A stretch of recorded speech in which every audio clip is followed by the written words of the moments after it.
I have here the Xtech Emergency Roadside Kit. This set comes with obviously the container here, and if you'd like you can put a lock on it on either side.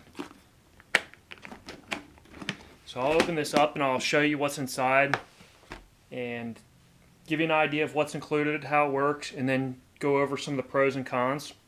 So here you have your operator's manual, of course. You have your air compressor and your hose. And this air compressor can pump up bicycle tires, it can pump up yoga balls, beach balls, and obviously your car tires.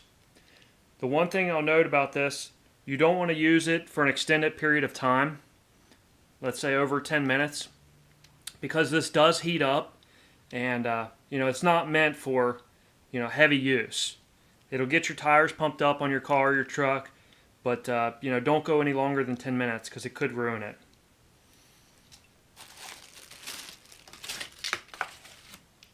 Before I go over the main component here, this is the tire repair kit.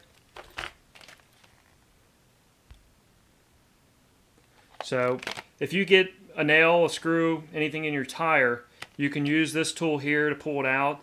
Then you clean it up with this tool, and then you can put your plug in there and rubber solution. And here, with the air compressor, there's a look at the attachments for pumping up the different things. And then in terms of attachments or accessories with the power bank jump starter, you can use this internationally. So there's your plugs there. Here's your DC output cord, and that's a unique feature, or somewhat unique, of this power bank. Not a lot of them have this, that DC output. I'll go over a little bit more about that later on though. You can plug this into your cigarette lighter.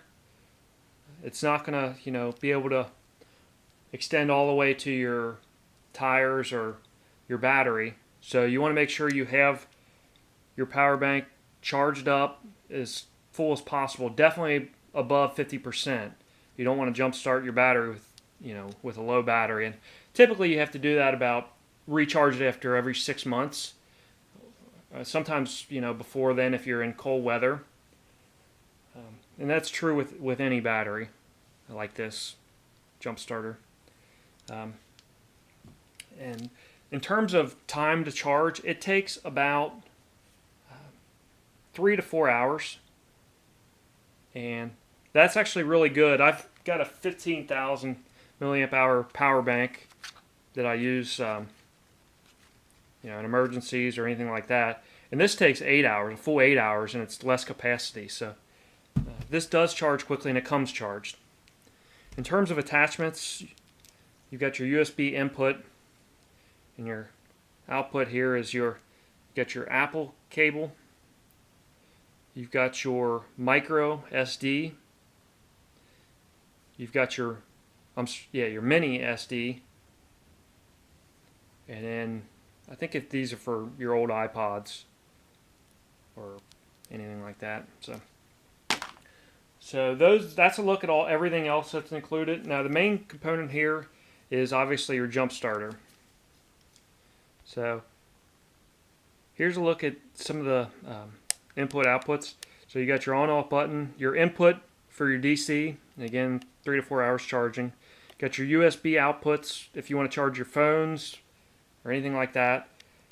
This here it's a little bit tricky sometimes to get open, but it shouldn't be too bad. But this is where your jump starter cables plug in. And there's the laptop accessories here that you can use to plug into your laptop. That is for your output there.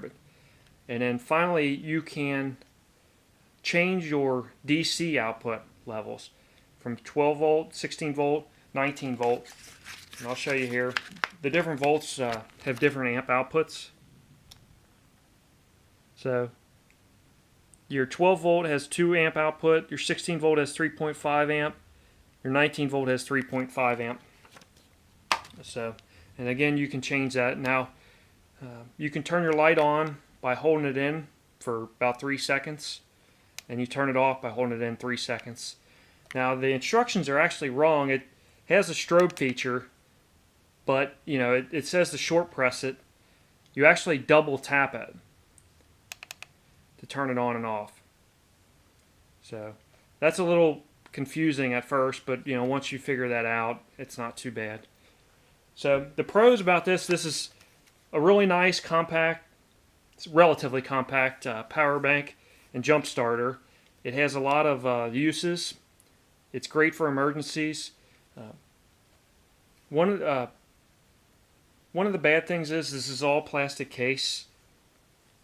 It would be nice to have rubber, and then something that's true with all these jump starters, or most of them, maybe you can get some third-party jumper cables, but most of them come with these short cables, so it's difficult when you plug this in. It's difficult to find a spot sometimes to place your jump starter with these short cables. You know, sometimes it can fall off wherever you place it, but the good thing is it's small enough that it should be able to fit wherever you put it and be able to jump it easily enough. But it would be nice to have longer cables and you know have a rubber bumper on it.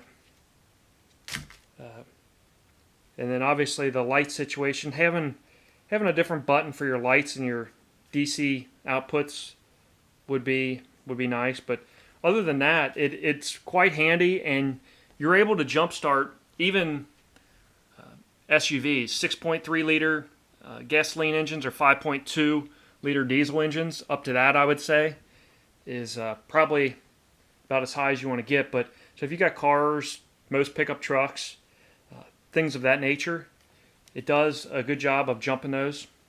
One thing I failed to mention there is inside there's a seatbelt cutter. Unless you have this in the glove box or something like that, it's probably not going to be too handy.